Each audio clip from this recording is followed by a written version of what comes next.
सद्गुरु की महिमा वास्तव में इसके रहस्य को कोई नहीं जान सकता।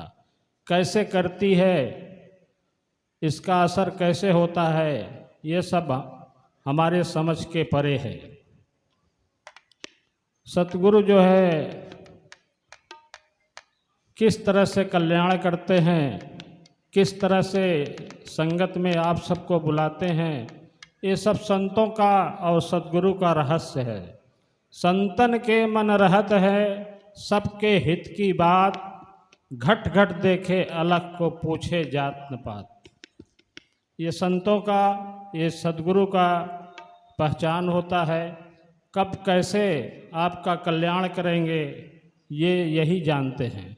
यहाँ पे तमाम तरह के संत जो है आए हुए हैं, तमाम तरह की फरियाद लेके आए हैं।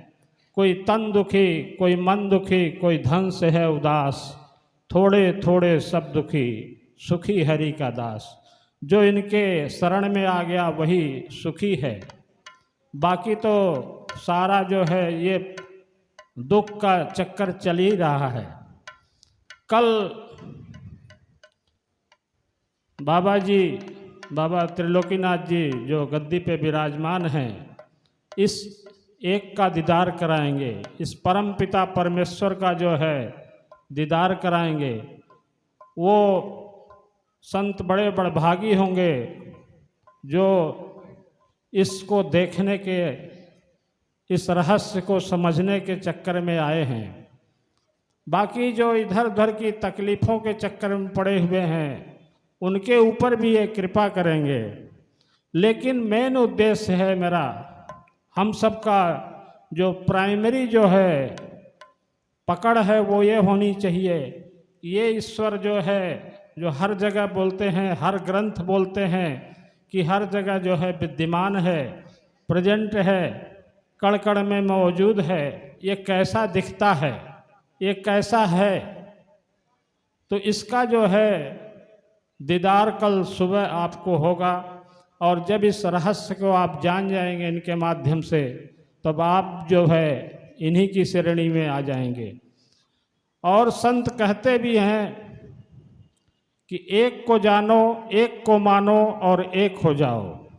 ये परम पिता परमेश्वर एक ही है, इसको जानना है, पहले इसकी जानकारी हासिल करनी है, फिर इसको मानना है और मानने के बाद इसी के साथ हो जाना है।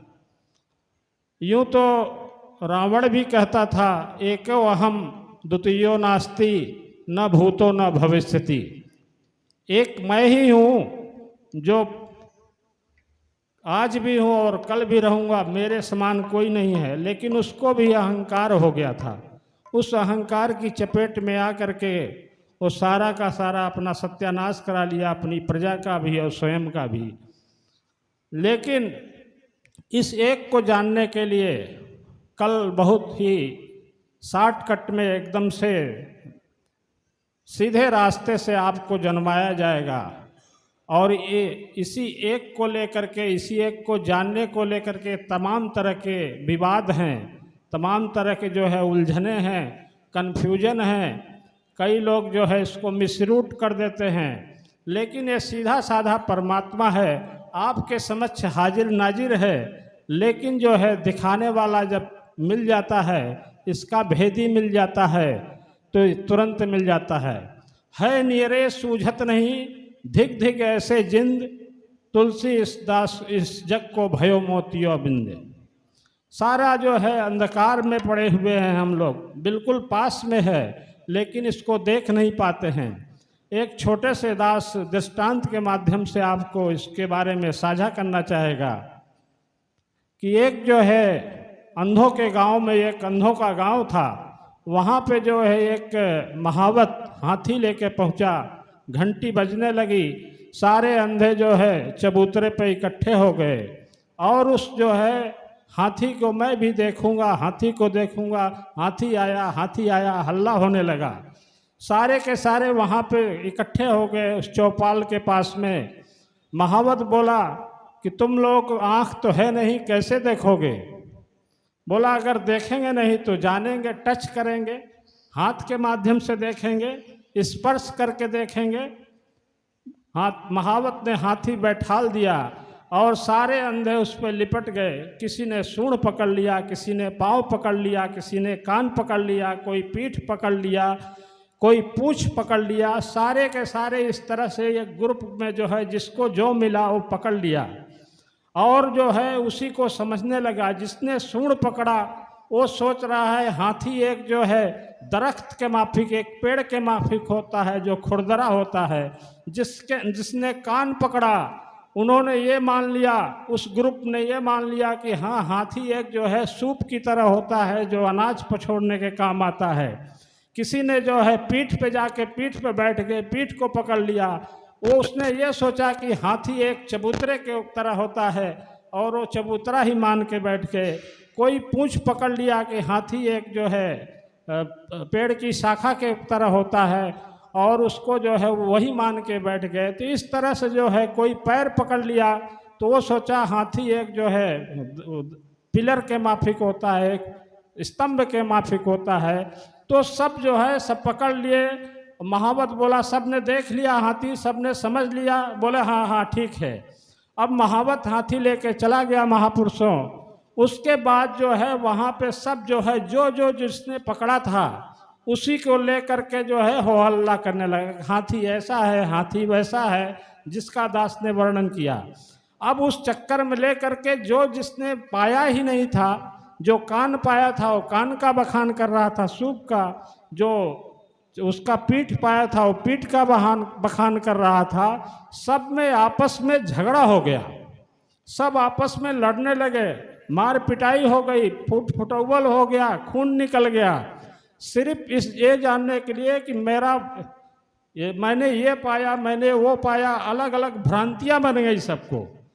अब जो है कुछ अंधे जो दूसरे गांव में गए थे, जब लौट के आए देखे तो सारे के सारे मुंह फुला के बैठे हैं, अलग अलग ग्रुप बन गया, अलग अलग दल बन गया। महापुरुषों दल तो ठीक है, जब कई दल बन गए तो सब दलदल में ही फंस गए, सारे के सारे उस दलदल में समा गए, क्योंकि अलग अलग समुदाय बन गया उनका, अलग अलग गुट बन गया। अब वो बोले ये महावत हाथी लेके आएगा कब? बोलो 2-3 दिन बाद आएगा। फिर महावत लेके आया, फिर घंटी बजी, फिर सारे इकट्ठे हुए। तो उसने जो है जो नहीं प्रेजेंट नहीं थे उन्होंने पूछा कि भाई ये बताओ हाथी कैसा दिखता है? तो जिसने जैसा जैसा बखान किया था सब ने वैसे बताया। महावत सबको जो है एक्नॉलेज करता गया, सबको मानता गया कि हाँ हाथी ऐसा भी है, हाथी ऐसा भी है। तो उन लोगों ने पूछा तुम कितनी हाथी लाए हो भाई? तो हाथी तो बोला एक ही है, हाथी एक है, लेकिन जो है उसके गुण अलग अलग हैं, उसके पार्ट्स के गुण अलग अलग हैं। जो तो कहने का भाव ये है कि जो जिसके हाथ में आया वही संपूर्ण मान लिया, जिसके पैर हाथ में आया उसने वही मान लिया कि यही हाथी है, जिसको कान समझ पकड़ में आया वो वही मान लिया कि ये कान है। और वही आजकल जो है इस सांसारिक दुनिया में भी हो रहा है। जिसने जो है हनुमान जी को मान लिया वो सोचा बस हनुमान जी के अलावा कोई है ही नहीं, दुर्गा को पकड़ लिया, दुर्गा को ही पूरा भगवान मानता है, ब्रह्मा विष्णु महेश तमाम इसी तरह से। दूसरे ग्रंथों में भी आप जाइए तो सब ने वही मान के बैठे हैं कि यही संपूर्ण है। जिसको जितना मिला उसी को संपूर्ण मान लिया, लेकिन हकीकत नहीं मिली, जो वास्तविक चीज है वो नहीं मिल रहा है, तो उसके चक्कर में लड़ाई हो रही है।